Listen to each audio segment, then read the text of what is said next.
계속 지금 세 번째 이 야곱의 인생을 통해서 우리가 살펴보고 있는데, 예수 믿는 우리에게 정말 좋은 소식은 뭐냐면, 하나님이 선하시고 인자하신 하나님이 우리를 향한 가장 좋은 계획을 가지고 있다는 거예요.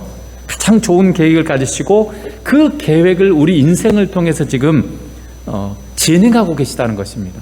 우리가 알든 알지 못하든 간에 하나님이 우리 각자 가장 독특하게 우리를 창조하셨고, 우리 각자의 가장 좋은 그런 계획을 지금 가지시고 지금 진행해 가고 계시는 거예요. 그래서 그 중요한 목적 중에 하나가 우리가 계속 살펴봤던 것처럼, 하나님이 우리를 통해서 모든 사람에게 복을 주는 그런 복의 근원으로 우리를 세우는 그런 왕 같은 제사장으로 우리를 세우는 그 일을 행하시고 지금 계시다는 겁니다. 그러나 여러분 기억해야 될 것은, 하나님이 우리를 그렇게 왕 같은 제사장으로 모든 사람에게 사실 이 하나님의 놀라운 복과 은혜를 흘려보낼 그런 사람으로 우리를 세우려면 그만큼 우리가 성숙해야 돼요. 내가 성숙한 만큼 하나님이 우리를 사용할 수 있어요. 내가 성숙한 만큼 하나님의 은혜와 사랑이 우리를 통해 더 많은 사람에게 흘러갈 수 있어요. 내가 미숙하고 성장하지 않으면 내 안에 머물든지 아니면 내 주변의 몇몇의 사람들에게만 영향력을 미치는 수준에서 끝나버릴 수 있어요. 그래서 중요한 것은 우리 인생이 더 많이 성장해야 됩니다. 이것이 바로 야곱의 인생이에요. 야곱의 인생을 우리가 지금 계속 다뤄가고 있는데, 하나님께서 어떻게 야곱을 성장시켜 가셔서 결국은 그렇게 왕같은 제사장으로 세상에 복을 줄 자로 세워가는지, 그걸 우리가 지금 살펴보고 있는 거죠. 그래서 이 야곱의 인생이 결국 지금 우리의 인생을 다루시는 것은 하나님의 손길을 간접적으로 보게 되고 그걸 우리가 경험하는 그런 지금 시간으로 우리가 갖고 있는 거죠.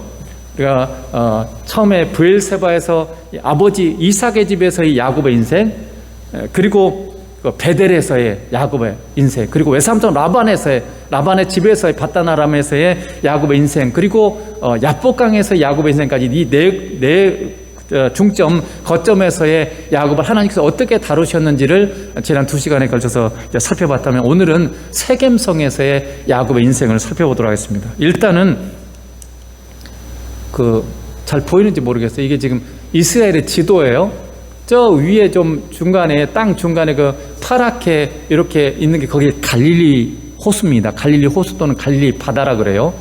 게네사렛 호수라고도 하고, 그래서 예수님이 초기 사역에 가장 많이 했던 곳이 바로 이 갈릴리 저 위에 있는 그 주변입니다. 그리고 반드시 밑으로 내려오면은 지금 또 파랗게 돼 있는 좀 더 넓은 지역이죠. 그게 사해바다입니다. 그래서 저 갈릴리 바다에서부터 사해바다로 요단강이 쭉 흘러가고 있어요.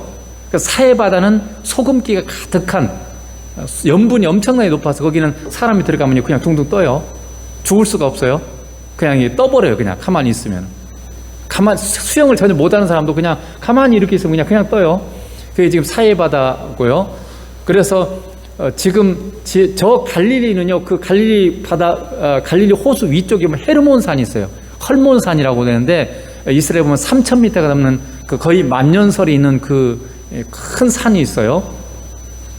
그 헐몬산으로부터 이게 만년설이 녹아서 이 눈이, 그 물이 그게 흘러 들어와서 그게 근원입니다. 이 갈릴리 바다에, 갈릴리 호수에. 그래서 거기에 메론 물가도 있고 이렇게 돼 있는데, 어쨌든 간에 지금 이 갈릴리 호수하고 그다음에 사해바다를 딱 이렇게 중간으로 나눠서 이 중간 딱 나누면 그 위쪽은 굉장히 좋은 지역이에요. 특별히 그 갈릴리 바다 있는 쪽 위쪽은 전부 다 거기는 굉장히 비옥하고 아주 농사짓기도 좋은 땅이고요. 밑으로 갈수록 비가 점점점 안 옵니다. 그래서 저 사해바다 끝이 있죠. 끝쪽에 지금 제가 잘 안 보이는데 거기 지금 브엘세바라고 써졌어요. 이게 보면 여기 지금 제일 밑에가 브엘세바 있죠. 브엘세바가 사람이 거주할 수 있는 마지막 남쪽 끝 땅이에요. 이스라엘에서 사람이 거할 수 있는 마지막 남쪽 끝 땅이고, 그래서 오늘 우리가 지금 살펴보는 게 지금 세겜이죠. 세겜 여기죠. 그래서 이 갈릴리 바다하고 그다음에 갈릴리 호수하고 사해바다의 중간 정도 조금 더 위쪽에 있어요. 그러니까 이 세겜에 지금 이 야곱이 이제 거하게 되는데, 세겜 그래서 꽤 괜찮은 그런 지역이라는 걸 우리가 알 수가 있습니다. 그래서 자, 33장 그 18절 19절 보면 야곱이 바단 아람으로부터 평안히 가나안 땅 세겜 성읍에 이르러 그 성읍 앞에 장막을 치고 그가 장막을 친 밭을 세겜의 아버지 하몰의 아들들의 손에서 백크시타에 샀으며. 그래서 지금 야곱이 세겜 땅에 이르기 전에 그 야복강에서 그랬죠. 당신이 나를 축복하지 않으면 나는 살 수가 없습니다. 다른 말로 말하면 나는 주님이 없으면 살 수가 없습니다. 이 고백을 했다 그랬죠. 그래서 우리 신앙에 있어서 가장 그 큰 진전이 일어나는 중요한 시점이 뭐냐면 우리 인생에서 나는 주님 없으면 살 수 없습니다. 이 고백이 진짜 내 마음속 깊은 곳으로부터 나와야 돼요. 그게 진짜 내 인생이 바뀌어지는 시점이에요. 진짜 신앙으로 우리가 확고히 서는 시점이 바로 그 시점이에요. 그 전에는 그냥 내 힘으로 내 계획으로 내 능력으로 살았어요. 그러나 많은 고난과 역경을 지금 야곱이 자기 형이 에서가 자기를 죽이려고 오는 그 죽음의 앞에서 아무것도 통하지 않기 때문에 하나님의 은혜가 아니면 하나님의 보호하심이 아니면 죽을 수밖에 없는 그런 상황 속에서 드디어 고백을 하잖아요. 당신이 아니면 나는 살 수가 없습니다. 우리 인생은 똑같아요.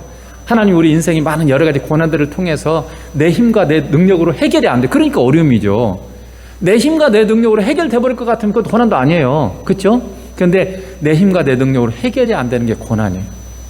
그래서 어쩔 수 없이 믿음의 사람은 하나님께 나아갈 수밖에 없어요.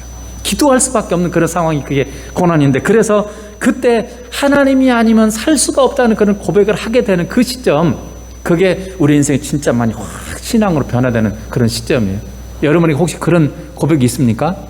아직 좀 젊은 사람들은 그런 고백을 하지 않을 수도 있어요. 아직 그럴만한 그런 고난과 역경을 내 인생 가운데 경험해 보지 못했기 때문에 그럴 수 있어요. 그러나 반드시 이 고백을 여러분이 반드시 해야 돼요. 그래야만 여러분 인생이 뭔가 신앙이 확 진전이 일어나죠. 그게 어쨌든 간에 그렇게 해서 하나님의 도우심 가운데 이 형 에서의 관계가 딱 회복이 되고, 이제는 야곱 앞에 거칠 게 하나도 없는, 문제될 게 하나도 없는 그런 지금 상황이 된 거죠. 그래서 이 도착한 것이 바로 세겜성이에요. 그런데 여러분, 야곱이 세겜성에 얼마나 거주했을까? 우리 그냥 성경에 쭉 그냥 지나가는 여정 속에 그냥 있는 것으로 이렇게 돼 있어요. 우리가 지금 계속 살펴봤던 건 야곱이 바단 아람에서 몇 년 있었다 그랬죠? 몇 년 있었다 그랬어요? 외삼촌 라반의 집에서? 모르는 척 하는 거예요. 진짜 몰라서 그런 거 아니면 그냥 대답하기 좀 창피해서 그런 거. 20년 있었다 그랬죠? 라헬을 위해서 7년. 근데 7년 뒤에 라헬하고 결혼해야 되는데 외삼촌 라반이 레아를 줘버렸잖아요. 그래가지고 7일 뒤에 다시 라헬까지 주면서 7년을 더 봉사해라. 그래서 7년을 또 더 봉사하고, 그리고 나서 이제 자기 자신을 위해서 삭스로, 야곱이 삭스를 받는 기간이 6년을 했어요. 그래서 20년을 외삼촌 라반의 집에 있었죠. 자, 그런데 그 야곱이 요셉을 얻은 해가 언제였습니까? 두 번째 7년, 그러니까 14년째 요셉을 얻었어요. 자, 여기 보세요. 창세기 30장 25절에 보면 라헬이 요셉을 낳을 때 야곱이 라바겔에 이르되 나를 보내어 내 고향 나의 땅으로 가게 하시되, 이렇게 하니까 라반이 얘기한 거예요. 또 이르되 네 품삯을 정하라, 내가 그것을 주리라, 이렇게 라반이 대답을 했어요. 그러니까 이때가 지금 뭐냐면 14년이 지난 시점이에요. 그래가지고 이제 14년 동안 열심히 일은 했지만 야곱은 빈털터리 아무것도 없어요. 그래가지고 나 이제 아버지 집에 돌아갈게요, 이렇게 외삼촌 라반한테 얘기했더니 라반이 야곱 때문에 굉장히 많이 복을 받았거든요. 이 놓치면 안 되거든요. 그러니까 너 더 있어라, 그럼 내가 삭슬 줄 테니까, 이래서 삭슬 네가 정하라, 이렇게 해서 한때가 바로 이때예요. 그때 뭐라고 돼 있어요? 요셉을 낳았다고 돼 있어요. 그러니까 요셉이 그 외삼촌 라반의 집 바단 아람으로부터 출발할 때 요셉의 나이가 몇 살이겠어요? 7살이에요. 우리 나이로 7살. 요셉을 낳고 나서 6년 동안 그 삭슬 받는 6년 동안 있었기 때문에 그때 이제 떠날 때가 7살이에요. 근데 그 아버지 이삭이 있던 헤브론, 떠날 때는 브엘세바에서 떠났는데 그 사이에 이제 헤브론으로 아버지가 옮겼던 거예요. 그래서 헤브론으로 도착할 때가 이 37장 1절에 보면 여기 있어요. 야곱이 가나안 땅 그의 아버지가 거류하던 땅에 거주하였으니 야곱의 족보는 이러하니 요셉이 17세의 소년으로서, 그러니까 그 아버지가 있던 헤브론에 도달했을 때가 17살이 요셉이. 그러니까 어떻게 했어요? 지금 10년의 기간 동안 밧다라람으로부터 이 헤브론에 도착한 시간이 10년이라는 기간이 흘렀다는 걸 여러분 알 수가 있죠. 그래서 지금 우리가 상상할 수 있는 것은 다른 가정들은 다 그냥 바로바로 지나간 거예요. 근데 세겜 땅에만 오래 있었어요. 적어도 9년에서 10년 가까이를 8년에서 9년 가까이를 이 세겜성에서 야곱이 거했다는 걸 우리가 알 수가 있습니다. 야곱의 딸 디나를 한번 봐도 알아요. 디나가 자 창세기 30장 20절에 보면 레아가 이르되 하나님이 내게 후한 선물을 주시도다. 내가 남편에게 6 아들을 낳았으니 이제는 그가 나와 함께 살리라 하고 그의 이름을 스불론이라 하였으며 그 후에 그가 딸을 낳고 그 이름을 디나라 하였더라. 그러니까 야곱과 레아 사이에 태어난 마지막 막내딸이 누구냐면 디나예요. 레아가 낳은 아들이 누구냐면 루벤, 첫째 가장 먼저 루벤, 시므온, 레이, 그 다음에 유다 4명을 아들을 낳았어요. 그 다음에 조금 쉬었다가 그 루벤이 그 합판체를 가져왔잖아요. 합판체라고 하는 게 이제 그 지금으로 말 약초예요. 이게 남자의 뭐 정욕을 좀 좋게 해주는 그런 아마 그런 여성과 이게 그래서 이게 뭔가 관계를 좋게 해주는 그런 풀이에요. 약초 같은 그런 건데 그걸 이렇게 얻어오니까 그 라헬이 그거 나한테 주라 그러잖아요. 그러니까 그러면은 대신에 언니가 레아한테 그러죠. 언니가 오늘 밤에 내 남편하고 잠을 자세요. 이렇게 얘기를 하죠. 그래가지고 레아가 그 합판체를 라헬한테 주잖아요. 그리고 야곱과 이제 다시 동침을 하면서 그 다음부터 또 아기를 낳기 시작하는 게 누구냐면 이사가리고 스불론이에요. 그러니까 6 아들을 낳고 난 다음에 마지막으로 낳은 게 뭐냐면 디나예요. 그래서 여러분 생각해 보면 지금 첫 7년은 라헬을 위해서 살았고 그 다음에 결혼해가지고 13년을 나머지 기간 살았잖아요. 7년은 라헬을 위해서 또 수고했고 그 다음에 6년은 이제 그 뭡니까? 그 삭슬 위한 기간이라면 그 이 13년 기간 동안에 7년 기간 동안에 7명의 자녀를 낳은 거잖아요. 그러니까 마지막이 디나라면은 요셉보다 조금 더 누난 것 같아요. 그러니까 이 디나의 나이가 어떻게 되겠어요? 그 바다나람을 떠날 때 요셉과 같은 7살이든지 아니면 많아도 10살 이내예요. 왜냐하면 7이나 낳았잖아요. 지금 7이나 낳았으니까 이 요셉보다 더 빨리 낳은 거예요. 디나가. 그러면은 7년 사이에 7명을 낳아버렸어요. 굉장히 많이 낳은 거죠 지금. 그러니까 요셉과 비슷한 나이든지 아니면 조금 더 먹은 정도의 나이예요. 그런데 자, 이 디나를 하루는 이제 세겜성에 오래 거주하다 보니까 이 디나가 세겜성에 놀러 간 거예요. 아마 그 전에도 놀러 갔을지도 모르겠어요. 근데 놀러를 갔는데 그 세겜성의 성주의 이름이 세겜이에요.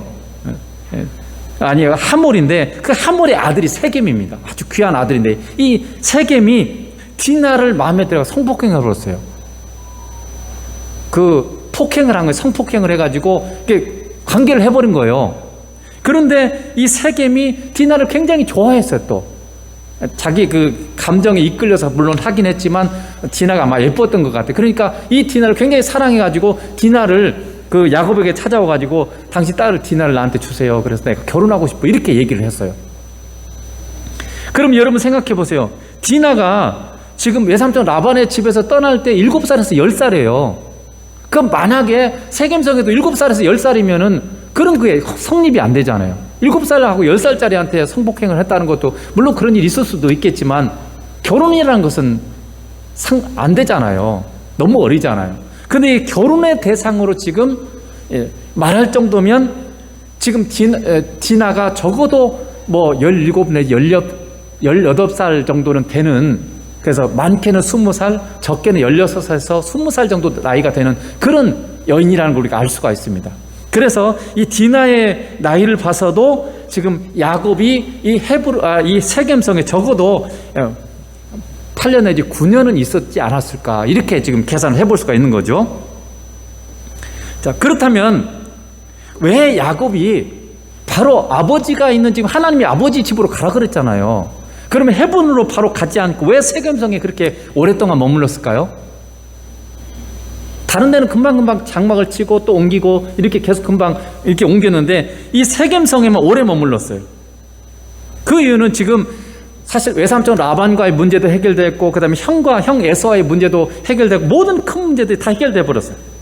어려움이 없는 데다가 지금 이 세겜성 굉장히 살기 좋은 땅이에요. 여러분 아까도 지도에서 본 것처럼 굉장히 중요한 위치에 있잖아요. 자, 근데 34장 20절에 그 세겜의 말을 들어보면요, 하몰과 그의 아들 세겜이 그들의 성읍문에 이르러 그들의 성읍 사람들에게 말하여 이르되, 이 사람들 우리와 친목하고 이 땅은 넓어 그들을 용납할 만하니 그들이 여기서 거주하며 매매하게 하고 우리가 그들의 딸들을 아내로 데려오고 우리 딸들도 그들에게 주자. 그 야곱의 자녀들이 지금 세겜과 결혼하자 그러니까 막 할례를 하고 이렇게 하라고 막 요구를 하니까 지금 이제 세겜이 이 세겜성의 사람들을 설득하는 그런 내용이에요. 지금 이 말이. 그러니까 우리 이 땅이 지금 넓고 이 사람들 능히 그 수용할 만큼 우리가 많은 땅이 있지 않느냐. 그러니까 문제 없지 않느냐. 이게 땅도 넓고 지금 좋은 곳이란 뜻이에요. 그러니까 굉장히 부유하고 좋은 그런 땅이 지금 세겜성이라는 걸 우리가 알 수가 있는 거죠. 그래서 야곱이 지금 문제는 다 없어지고 살기는 좋고 특별히 더 양을 치기 굉장히 좋은 그런 땅이다 보니까 이 세겜성이 오랫동안 머물렀던 거예요. 여러분, 우리가 신앙인이 가장 경계해야 될 것 중에 하나가 뭔지 아세요? 우리 인생에 어려움이 사라져버리는 거예요. 어려움은 사라지고 세상 물질로 풍요해지는 거예요. 여러분, 그런 것을 우리는 복이라고 생각할지 몰라요. 어려움도 없고 하는 일마다 잘 되고 돈도 많아지고 풍요해지고 이러면 굉장히 살만 나잖아요. 그런데 여러분, 신앙에 있어서는 그게 가장 최고로 우리가 경계해야 될 그런 상태예요. 왜냐하면 주님을 찾지 않아도 되는, 주님을 찾지 않아도 모든 것이 잘 되는 것 같은 그런 때예요. 몸도 건강하고 아픈 데도 없고 또 애들은 잘 크고 뭐 취직도 잘 되고 이렇게 되고 하는 일마다 잘 되고 주님 찾지 않아도 모든 게 다 잘 되는 거예요. 여러분, 혹시 여러분 지금 사는데 주님을 내가 진실로 만나지도 사랑하지도 않는데 모든 일에 여러분 문제가 없이 잘 돼가고 있습니까? 그때 가장 위험한 때예요. 사실 신앙에서 가장 위험한 때, 내가 주님으로부터 가장 멀어지기 쉬운 때가 바로 그때예요. 지금 야곱이 그런 거예요. 야곱이 정말 그 위험한 순간에 하나님을 의지해서 하나님의 은혜로 이 모든 어려움들을 이겨냈지만 이 땅이 점점 좋아지니까 점점 어떻게 해요? 점점 더 마음이 느슨해지는 거죠. 하나님을 찾는 것이 점점 줄어들고 점점 하나님을 의지하기보다는 평안함에 취해 사는, 그리고 세상에 취해 사는 그런 지금 상태로 가는 거예요. 그래서 시간 가는 줄 모르고 하나님은 지금 자기 아버지 이삭이는 헤브론으로 가라고 했지만 계속 세금 땅에 머물고 있는 거예요. 그래서 10년 가까이를 지금 거기 머물고 있는 거예요. 근데 여러분, 지금 야곱이 하나님의 말씀을 따라서 이 바단 아람으로부터 돌아와가지고 아버지가 사는 헤브론까지 이동해야 되죠. 근데 여러분, 오늘 아까 지금 읽어봤잖아요. 왜 세겜 땅에서 땅을 샀어요? 베크시타에? 세겜 땅에 함몰의 아들들에게서 땅 샀다고 돼 있잖아요. 왜 샀겠어요? 그게 좋으니까 거기에 내가 계속 눌러 앉아 있겠다, 이런 생각인 거죠. 그래서 우리처럼 이 세상에 사는, 우리가 하늘에 소망 두고 살고 하나님 부르신 천국, 하나님의 나라를 바라보면서 거기에 마음 두고 살고 그곳을 향해서 우리가 가야 되는데, 세상에 정착하고 세상에 땅 사고 세상에 집 사고 세상에 많은 것을 누리려고 세상 것을 추구하는 그런 삶으로 바뀌어져 버린 거예요. 지금 세상 것이 필요 없는 건 아니에요. 그러나 중요한 건 뭐냐면, 이 세상의 것이 내 인생의 목적이 되고 이것이 우리의 인생의 추구점이 돼버리면 이건 굉장히 문제가 되는 거예요. 타락해버리는 거예요. 야곱이 지금 그러고 있는 거예요. 아버지 집을 향해서 지금 하나님 부르신 그 부름의 상을 향해서 가야 돼요. 계속 순종하면서 가야 되는데 멈춰서 지금 이 세상에서 멈춰서 지금 세겜성이라는 곳에 멈춰서 거기서 지금 안착해버린 그런 상태인 거죠. 근데 그때 무슨 일이 일어났어요? 딸 디나가 성폭행을 당한 거예요. 그리고 세겜이 이제 디나를 사랑해서 당신 딸을 나한테 아내로 주소 이렇게 했더니 야곱의 이제 아들들이 얘기를 하죠. 당신들이 할례를 받아야, 할례가 뭔지 아세요? 포경 수술이에요. 남자들 쉬운 말로 포경 수술인데, 포경 수술을 받아야 우리가 당신들과 통혼할 수 있습니다. 이렇게 하니까 세겜은 그 세겜성의 가장 유력한 성주의 아들이잖아요. 그러니까 디나를 얻고 싶으니까 전부 이제 사람들 설득한 거죠. 당신들이 다 이 포경 수술을 해야만 이제 야곱의 딸들과 함께 결혼도 우리가 할 수 있고 저 사람들의 소유물이 우리 것도 되고 이렇게 할 수 있다고 이렇게 설득을 하죠. 그래서 모든 세겜성 남자들이 전부 다 포경 수술을 받는 거예요.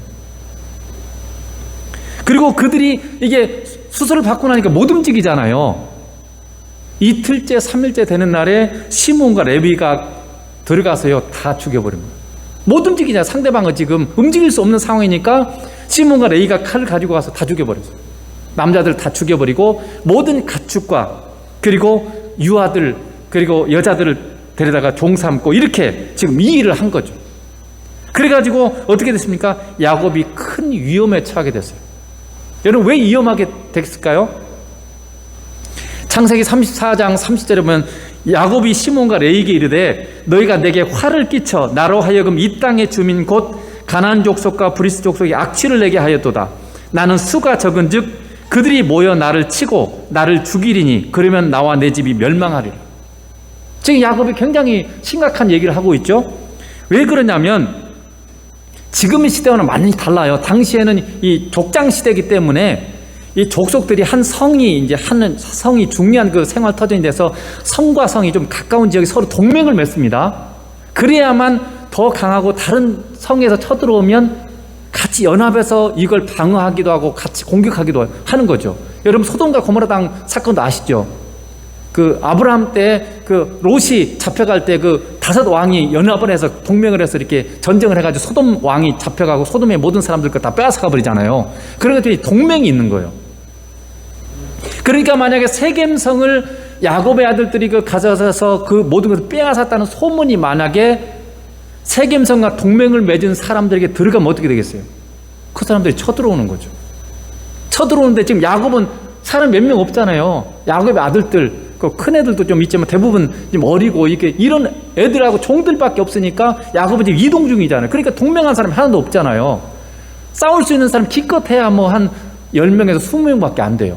그러면 싸워서 이길 수 있겠어요? 그러니까 야곱의 입장에서 지금 굉장히 지금 심각한 위험한 상황에 지금 처한 거죠.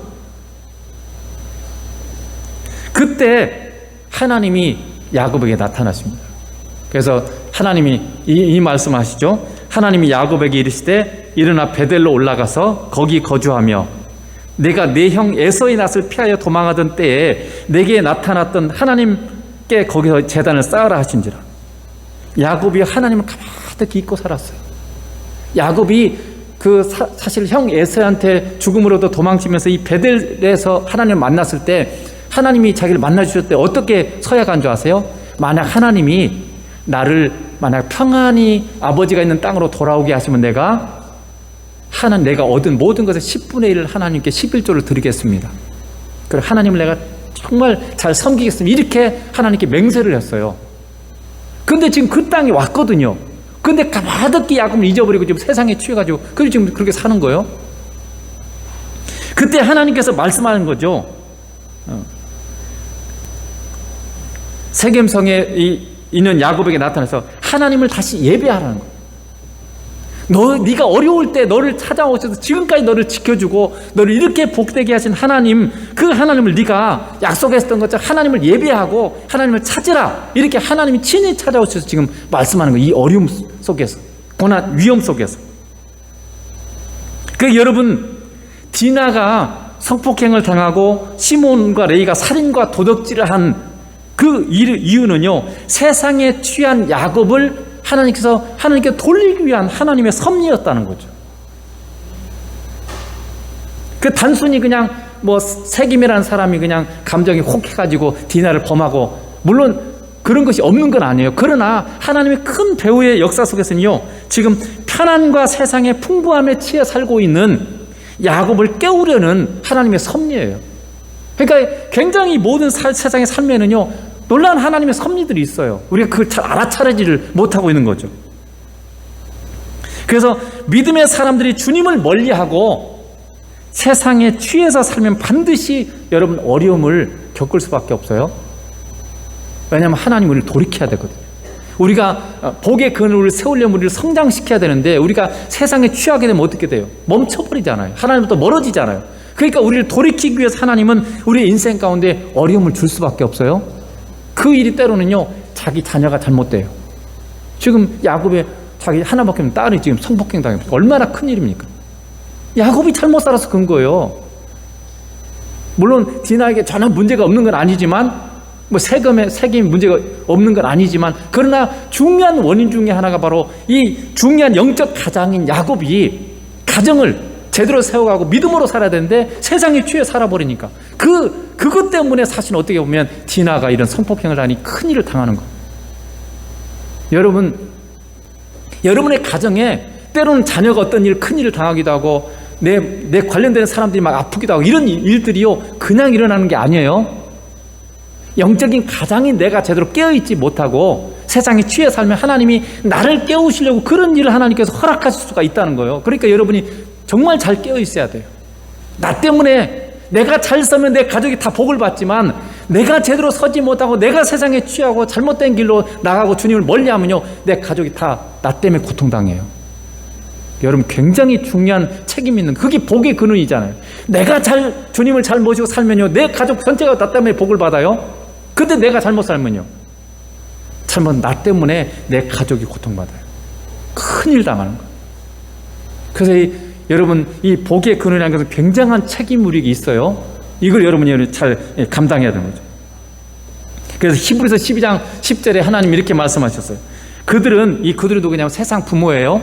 세상 부모는 잠시 자기의 뜻대로 우리를 아들들을 징계하였거니와 오직 하나님은 우리의 유익을 위하여 그의 거룩하심에 참여하게 하시니, 하나님이 우리에게 하시는 징계는요, 뭐예요? 우리의 유익을 위해서. 하나님이 우리에게 징계를 하시는 것은요, 나를 위해서 그래요. 우리를 위해서 그런 거예요. 나를 놔두면 우리가 망하고 잘못된 길로 가니까 우리를 깨우고 제대로 세우기 위해서 하나님께서 우리의 유익을 위해서, 그리고 하나님처럼 거룩하게 하도록 하기 위해서 우리를 징계하시는 거예요. 그러니까 징계의 목적이 뭐예요? 나를 위해서, 내가 거룩하게 만들기 위해서 하나님 징계하시는 거예요. 그러니까 여러분의 삶에 많은 어려움들, 힘든 일, 이게 다 징계예요. 하나님의 징계란 게 어떤 훈련, 채찍, 트레이닝 이런 뜻이에요. 그러니까 우리를 훈련시키는 목적, 우리가 인생에 어려운 일들이 오시는 목적이 뭐냐면 나를 위해서인데, 여러분을 위해서인데, 여러분을 거룩하도록 하기 위해서. 거룩이 뭡니까? 하나님처럼 구별된 삶, 예수님 닮은 삶이에요. 예수님과 함께 사는 삶을 말하는 거죠. 세상에 취해 있지 않고 세상과 구별된 거룩한 삶을 사는 하늘의 사람들처럼, 하나님의 거룩한 하늘에 속한 하나님의 자녀들처럼 나를 살도록 하시기 위해서 하나님께서 그런 우리의 인생에 고난과 역경을 통해서 우리를 훈련시킨다는 거예요. 이게 하나님의 우리에게 주시는 인생의 그 훈련의 목적이에요. 내 인생의 모든 어려움들, 이 모든 일들은요, 나를 거룩하게 하려는 하나님의 뜻인 거죠. 훈련. 나의 유익을 위해서. 그래서 우리는요, 예수님처럼 거룩한 존재로 성장해야 될 사명이 있어요. 하나님, 우리가 주님을 멀리하고 세상으로 향하면 반드시 거룩으로 성장하도록 하기 위해서 우리를 징계하세요. 그래서 로마서 12장 2절에는 이렇게 말해요. 너희는 이 세대를 본받지 말고, 이 세상에 사는 사람들의 삶에 여러분이 순응해서 이 세상 사람들처럼 살지 말라, 그 말이에요. 오직 마음을 새롭게 함으로 변화를 받아 하나님의 선하시고 기뻐하시고 온전하신 뜻이 무엇인지 분별하도록 하라. 우리는 이 세상 사람들처럼 살면 안 돼요. 여기에 소망 두고, 여기에 막 땅 사고, 여기에 집 사고, 막 이곳이 막 인생의 전체 목적이 돼가지고 이것을 우리 인생의 목적으로 삼는 삶, 이게 지금 이 세대의 삶이에요. 그런 사람들처럼 살면 안 됩니다. 우리는 뭐를 해야 돼요? 하나님의 기뻐하신 뜻이 무엇인지 그걸 알고 그런 삶을 살아가 하나님을 기쁘시게 하는 삶. 그러니까 주님을 만나고 주님을 사랑해서 계속 성장하는 것, 거룩으로 성장하는, 이게 지금 하나님을 기쁘시게 하는 삶이에요. 여러분, 그래서 지금 항상 우리는 자기 자신을 점검해야 돼요. 여러분, 지금 하나님을 기쁘게 하는 삶을 살고 있습니까? 우리가 신앙에서 항상 점검해야 될 그거예요. 내 마음의 중심을 봐야 돼요. 내 마음의 중심이, 내 마음 깊은 곳으로부터 나는 정말 주님을 사랑해서 정말 주님을 기쁘시게 하는 하고자 하는 그런 마음이 내 안에 있는가? 그래서 그것을 추구하며 지금 살고 있는가? 이게 핵심이에요. 내가 무슨 일을 하느냐가 중요한 게 아니고 그것은 결과적인 거예요. 더 중요한 가장 근본은 뭐냐면 내 마음의 중심 깊은 곳에 내가 정말 주님을 사랑해서 주님을 기쁘시게 하고자 하는 그런 마음의 태도를 가지고 지금 모든 일을 그걸 위해서 지금 살아가고 있는지 그걸 여러분 점검하는 거예요. 아니면 여러분 세겜성에서 야곱처럼 편안함과 세상의 것에 취해서 세상의 것에 마음을 빼앗기고 여러분 그렇게 사십니까? 세상의 것을 우리가 얻는 것이 잘못된 건 아니에요. 그러나 그것이 마치 내 인생의 목적인 것처럼 그것을 위해서 살면 안 되는 거죠. 어떻게든지 집 좀 더 큰 거 뭐 사보려고 그러고 어떻게든지 세상에서 뭐 이것저것 성공해 보려고 그러고 세상 것에 여러분의 마음을 빼앗기면 안 되는 거죠. 그래서 그렇게 살던 야곱을, 그렇게 살던 우리를 하나님이 나를 보호하시고 나를 향하신 놀라운 하나님의 계획을 이게 다시 회복시키기 위해서 예배의 자리로, 하나님을 만나는 자리로, 주님을 만나고 찾는 자리로 하나님께서 야곱을 회복시키는 과정이 이 세겜의 성의 사건이에요. 이제 마지막으로 이 야곱은 이제 그렇게 세겜을 떠나서 이제 헤브론으로 도착을 하죠. 창세기 35장 27절에 보면 야곱이 기럇 아르바의 마므레로 가서 그의 아버지 이삭에게 이르렀으니 기럇 아르바는 곧 아브라함과 이삭이 거류하던 헤브론이더라. 야곱이 드디어 아버지가 있는 아버지 이삭이 있는 헤브론에 도착을 했어요. 그 여정 중에 보니까 그 에브랏, 지금으로 말하면 베들레헴이에요. 베들레헴에서 라헬이 베냐민을 낳다가 죽었어요. 아이를 낳다가 산통 때문에 제대로 처리를 못해서 죽는 사건이 있습니다. 그래서 이제 야곱이 아버지가 거하는 헤브론에 도착을 했는데 이제는 모든 게 하나님께 순종됐고 아버지가 원하는 대로 왔으니까 이제 다 모든 게 다 해결됐잖아요. 그런데 야곱의 인생에서 가장 고통스러운 삶이 이 헤브론에 시작돼요. 여러분 무엇이 문제겠어요? 야곱에게 딱 하나가 해결돼야 될 게 있어요. 진정으로 여러분 성숙한 믿음의 사람이 되기 위해서 마지막에 결단해야 될 게 하나가 있어요. 대부분의 사람은 거기까지 도달 안 할지도 몰라요. 그러나 여러분이 진짜 하나님이 기뻐하는 위대한 믿음의 사람, 정말 세상 모든 사람에게 복의 근원으로서 복을 흘려보내는 그런 진정한 정말 위대한 믿음의 사람이라면 반드시 이걸 여러분이 해결해야 돼요. 그게 뭐냐면요, 내게 가장 소중한 것을 하나님께 드리는 삶, 내게 가장 소중한 것을 하나님께 맡기고 드리는 삶을 여러분이 살아야 돼요. 다른 말로 말하면 여러분의 인생에서 내가 주님보다 다른 어떤 것이든지 주님보다 더 사랑하는 것이 있으면 안 돼요. 내가 주님을 가장 많이 사랑해야 돼요. 내 생명보다, 내 자식보다, 내 재산보다, 내가 가진 어떤 것보다. 여러분은 자식보다, 여러분의 남편이나 아내보다, 여러분이 가진 어떤 것보다 주님을 여러분 더 사랑하세요? 지금 대답하기 어려울지도 모르겠어요. 그러나 여러분 그렇게 가야 돼요. 그렇게 가야 됩니다. 하나님이 우리를 그 여정으로 이끌어 가세요. 그리고 그 여정에 도달해야만 드디어 여러분 하나님 원하는 마지막 목표에 가장 온전한 그런 수준에 여러분이 도달할 수가 있어요. 하나님께 제대로 쓰임받은 위대한 믿음의 사람들이 전부 다 이 시험을 승리했어요. 아브라함도 이삭을 바쳤잖아요. 100세였던 하나밖에 없는 아들 이스마엘을 쫓아내버리고 지금 하나밖에 없는 아들 이삭을 하나님께 바쳤잖아요. 이게 가장 소중한 거. 하나님도 우리를 사랑하시기 때문에 어떻게 해요? 하나님이 가장 소중히 여기는 하나밖에 없는 아들 예수님의 생명을 우리 위해서 내어주셨잖아요. 그게 사랑의 궁극이에요. 가장 큰 사랑. 그것은요, 내게 가장 소중한, 내게 너무나 목숨보다 소중한 것을 상대방을 사랑하기 때문에 드릴 수 있는 게 가장 위대한 사랑이에요. 하나님이 그래서 가장 위대한 사랑을 우리에게 하신 거죠. 그래서 아브라함에게도 네 사랑하는 아들 독자를 나한테 바치라 하나님이 요구한 거예요. 왜 그러겠어요? 그만큼 네가 나를 사랑하느냐 이 시험이에요. 그래서 아브라함이 믿음의 조상이 되고 위대한 인물이 된 거죠. 그런데 여러분 야곱은 어땠습니까? 야곱은 라헬을 너무나 사랑했어요. 근데 라헬이 죽자 어떻게 했어요? 요셉을 너무너무 사랑한 거예요. 여러분 다 지난번에 우리가 요셉에 대해서 3번에 걸쳐서 요셉 인생을 살펴봤잖아요. 자식을 사랑하는 게 잘못된 건 아니에요. 너무 당연히 자식을 사랑해야죠. 그러나 문제는 주님보다 더 사랑하는 게 문제예요. 자식을 주님보다 더 사랑하면 안 됩니다. 뭐든지 내가 주님보다 더 사랑하면요, 반드시 그것 때문에 내 믿음이 무너져요. 그래서 이 부분을 하나님이 훈련시키려고 요셉을 가져가 버린 거예요. 야곱의 입장에서는 요셉이 죽은 거예요. 야곱은 몰랐잖아요. 진짜 죽은 줄 알았어요. 왜냐하면 어느 날 야곱의 그 심부름을 갔잖아요, 요셉이. 그래서 형들 갔는데 형들이 어떻게 했어요? 저 꿈꾸는 자가 오는 도다 한번 우리가 죽여버리자. 그래가지고 어떻게 꿈이 되느냐 한번 보자 해가지고 구덩이에 던졌다가 나중에 이스마엘 장사치 지나가니까 팔아버리잖아요. 그래서 애굽의 종으로 팔려버렸어요. 그리고 나서는 요셉의 옷을 가져다 찢고 거기다가 이 염소를 잡아가지고 짐승의 피를 묻혀가지고 아버지 야곱한테 보여주죠. 이게 혹시 요셉의 거 아닙니까? 우리가 오다 보니까 짐승에 찢겨 죽은 것 같은데 이게 요셉 아버지가 사랑하는 아들 거 맞는가 한번 보세요. 이렇게 했는데 그 야곱이 보니까 자기가 사랑했던 요셉이 거였거든요. 그래서 야곱은 요셉이 죽은 줄 알았어요. 그래서 창세기 37장 33절부터 여기 보세요. 아버지가 그것을 알아보고 이르되 내 아들의 옷이라 악한 짐승이 그를 잡아먹었도다. 요셉이 분명히 찢겨도다 하고 자기 옷을 찢고 굵은 배로 허리를 묶고 오래도록 그 아들을 위하여 애통하니 그의 모든 자녀가 위로하되 그가 그 위로를 받지 아니하여 이르되 내가 슬퍼하며 수울로 내려가 아들에게로 가리라 하고 그의 아버지가 그를 위하여 울었더라. 여러분 지금 야곱이 자기가 너무나 사랑했던 아들 요셉이 죽었다고 생각했기 때문에 죽었다고 생각한 거예요. 지금 야곱은 죽었어요.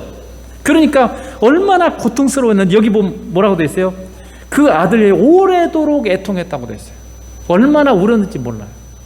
이게 일주일인지 1년인지 잘 몰라요.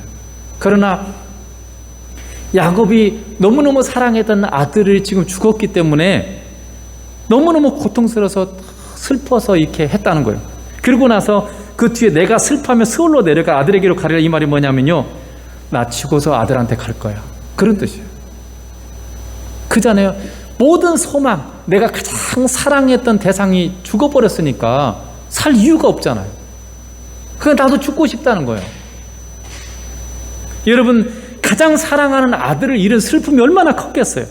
얼마나 슬펐으면 나 죽어서 지금 아들한테 가겠다 이렇게 하겠습니까? 이게 성경에 이게 이야기고 기록이지만 이거 여러분 이 속에 우리 감정이입이 돼야 돼요. 실제 인간의 삶에서 일어났던 일들이에요. 여러분의 삶 가운데 여러분이 진짜 사랑하는 아들이나 딸이나 가장 사랑하는 그 대상이 죽었다고 생각해 보세요. 그럼 얼마나 슬프겠어요. 지금 야곱이 지금 그런 상황인 거죠. 그런데도 야곱이 이 일을 통해서 하나님께 나아가고 하나님의 뜻이 무엇인지 알아보지 않고 그저 고통스러워하고 슬픔만 하고 있어요. 그리고는 나중에 또다시 요셉 대신 누구를 사랑해요? 베냐민을 사랑해요. 이것이 우리 인생의 어리석음이에요. 너무너무 슬프긴 하죠. 그런데 여러분 우리의 인생의 모든 것 배후에는 뭐가 있다고 했어요? 하나님의 뜻이 있어요. 비록 그렇게 만든 모든 원인이 뭐예요? 원인은 형들의 어떤 뭡니까? 시기심과 질투심이죠. 직접적인 원인은 사람들의 죄악과 잘못된 선택이 있어요. 그렇지만 그 모든 걸 하나님 막아주실 수도 물론 있죠. 근데 그걸 하나님이 허락하셨어요. 그게 무슨 뜻이에요? 그 모든 것에는 허락하신 하나님의 뜻이 있다는 거예요. 뜻. 내 인생에 너무나 고통스러운 일들이 있을 때 그걸 허락하신 하나님의 뜻이 있어요. 그래서 우리는 항상 어떤 일을 만나든지 간에 주님의 뜻이 무엇인지를 여러분 물어봐야 돼요. 주님이 무엇을 원하는지 기도로 묻고 순종해야 돼요. 근데 우리 성도, 그 중에 여러분 성숙한 성도들은 어떤 일들이 있으면 항상 물어보잖아요. 주님 앞에. 주님 뭘 원하세요? 주님 이 일을 통해서 나를 뭘 깨우쳐 주기를 원하세요? 기도하면서 하나님의 뜻을 찾고 순종하는 길로 가는데 믿음이 별로 성숙하지 못한 사람은 그냥 고통만 당해요. 지금 야곱처럼 너무너무 아픈 일을 당했는데 아무것도 모르는 거예요. 그냥 고통만 당하고 말아요. 얼마나 슬퍼요. 얼마나 아파요. 근데 그러면서도 아무것도 깨달지 못해요. 그러니까 또 다른 아픔을 또 당하는 거예요. 또 당하는. 성도들이 보면 그런 경우가 많아요. 여러 가지 일들을 아픈 일을 당하는데 왜 그 일이 벌어졌는지 그게 절대 우연이란 하나도 없어요. 우리 인생에 우연은 없어요. 다 하나님의 통치 가운데 있는 거예요, 이게 지금. 그러면 다 하나님의 뜻이 있기 때문에 어떤 일이 벌어지든 간에 그 일이 왜 내 인생 가운데 왔는지 하나님 말씀해 주세요. 저는 미련해서 모르겠어요. 하나님 말씀하시면 제가 순종할게요. 그러면서 여러분이 하나님을 찾아서 그 하나님의 뜻을 묻고 순종해야 되는데 그냥 그 일을 일으킨 사람만 미워한다든지, 예를 들면 요셉 같으면 그냥 형들만 미워한다든지 이렇게 할 수 있어요. 사람만 막 미워하고 사람만 증오하고 왜 내 인생에 이런 어려운 일들, 안 믿는 사람도 잘 자는데 왜 내가 예수 믿는데 나한테 이런 어려운 일이 왜 나한테만 오는 거야 하면서 하나님을 오히려 더 막 원망하고 떠나고 이런 어리석은 길로 가는 사람들이 많아요. 하나님은 그 일을 통해서 지금 야곱이 가장 원숙한, 가장 온전한 그런 하나님을 향한 사랑의 경지에서 가장 위대한 믿음으로, 그래서 하나님께 온전히 쓰임받는 그런 존재로 세우시기 위해서 지금 이 일을 진행하고 계시는데 그걸 모르는 거죠.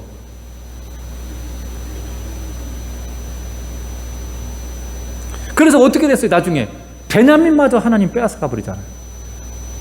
여러분 창세기 우리가 요셉과 베냐민 그 이야기를 쭉 알고 있죠. 베냐민마저 빼앗아가 버려 하나님. 왜냐하면 야곱이 사랑하니까. 하나님의 목적은 지금 야곱이 그가 가장 사랑하는 것을 하나님께 맡기고 하나님을 더 사랑해야 되는데 하나님보다 지금 더 사랑하는 거예요. 야곱이 요셉을. 그러니까 요셉을 뺏어가 버렸잖아요. 그런데 이제 그걸 못 깨닫고 또 요셉 대신에 베냐민을 더 사랑하고 있는 거예요. 그러니까 하나님 베냐민도 뺏어가 버려요. 야곱이 입장에서 베냐민도 뺏기는 거예요. 가나안 땅에 기근이 드니까 먹을 게 없으니까 이제 요셉이 있는 땅에 풍년이 있고 거기 양식이 있으니 양식을 사러 보내잖아요. 근데 요셉이 베냐민 보고 싶으니까 베냐민 데려와야 너 양식 판다. 안 그러면 너 양식 못 팔겠다. 이렇게 하니까 야곱이요 안 보낼 수가 없어요. 처음에는 거부했어요. 너희들이 어떻게 이렇게 그 얘기를 해가지고 나를 이렇게 괴롭게 하느냐, 이렇게 야곱이 막 아들들한테 뭐라 그러잖아요. 그 아들들이 그러잖아요. 그 사람이 그렇게 말할 줄 우리가 어떻게 알았겠습니까? 그래서 또 사오라는데 만약에 베냐민 안 보내면 우리는 갈 수가 없습니다. 가봤자 소용없어요. 그 사람이 우리한테 양식 안 판다 그랬으니까. 그러니까 야곱이 보니까 어떻게 해요? 베냐민을 안 보내면 다 굶어 죽게 생겼거든요. 베냐민만 아니라 자기도 굶어 죽고 모든 가족이 다 굶어 죽게 생겼으니까 어쩔 수 없이 어떻게 해요? 베냐민을 보낼 수밖에 없어요. 하나님이 몰아가는 거예요, 이걸. 사실 요셉도 이걸 몰라요, 전혀. 요셉은 그냥 베냐민 보고 싶어서 그냥 자기 생각대로 하는 거고, 근데 이 모든 것의 배후에는 사람은 자기 생각대로 하고 자기 뭐 선택대로 하는 거지만 이 모든 것 배후에는 하나님의 섭리가 있는 거예요.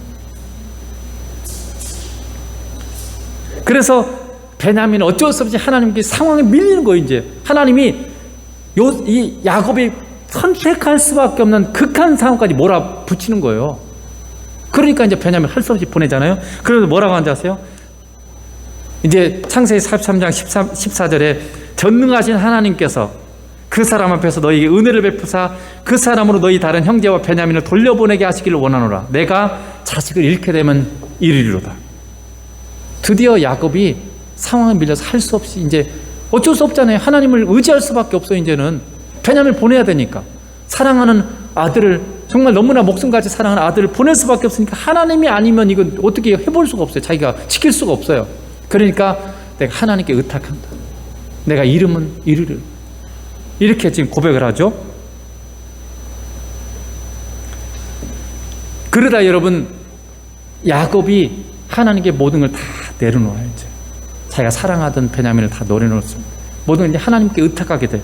뭐 상황에 밀려서도 그렇지만 어쨌든 그 결단이잖아요. 그러면서 어떻게 돼요? 모든 것이 최고의 것으로 다 회복돼 버리기 시작해요. 요셉이 살아있다는 소식을 듣게 되고 애굽의 총리가 되었다는 소식, 그리고 요셉이 그 애굽의 모든 보화와 모든 먹을 것을 풍성하게 가져오잖아요. 청들을 통해서. 그래서 요셉을 만나고 요셉의 효도를 받고, 그래서 야곱이 가장 사랑하는 존재를 하나님께 내려놓자 야곱에게 가장 복된 세상이 펼쳐지게 된 거예요.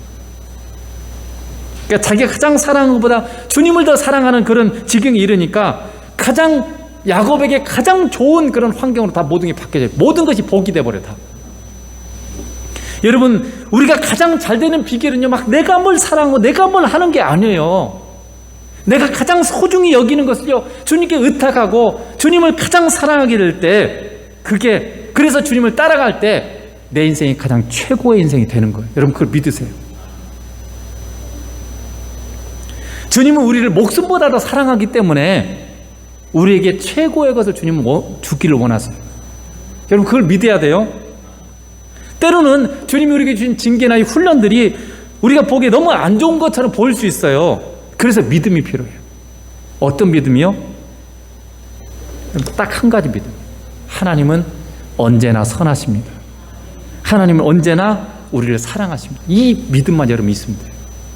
이게 도저히 이해할 수 없고 도저히 이건 어떻게 정말 납득할 수 없는 그런 상황일 때 우리가 딱 한 가지만 있습니다. 하나님이 나를 너무나 사랑하신다.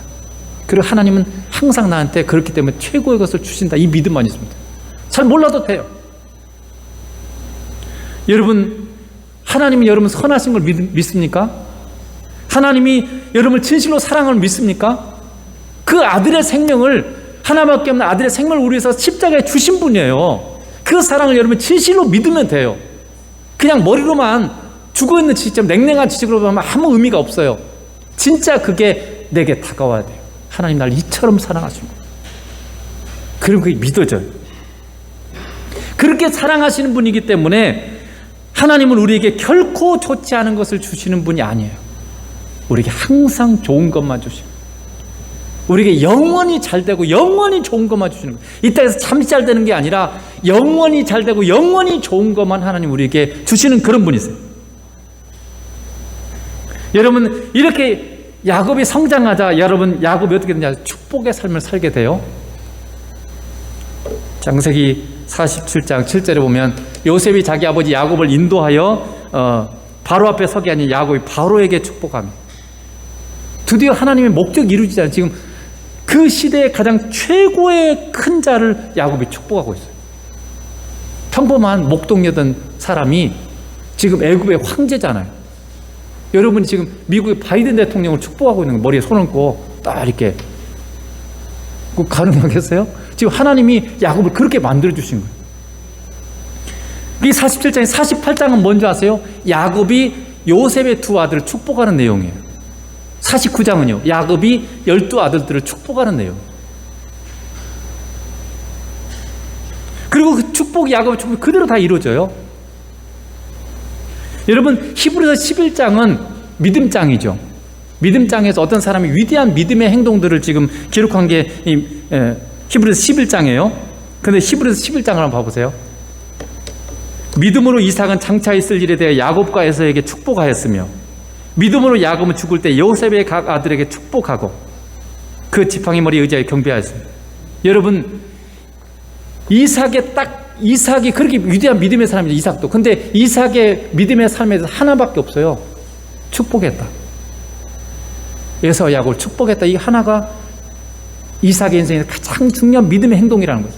야곱도 마찬가지. 야곱이 요셉의 아들에게 축복했다. 이게 가장 위대한 믿음의 지금 행동으로 지금 이 말밖에 없어요. 야곱의 그 믿음의 행동에 대해서. 믿음장인 히브리서 11장에 야곱의 인생 전체 수많은 일들도 많고 굉장히 위대한 일들 이런 게 많잖아요. 근데 이거밖에 없어요. 축복했다는.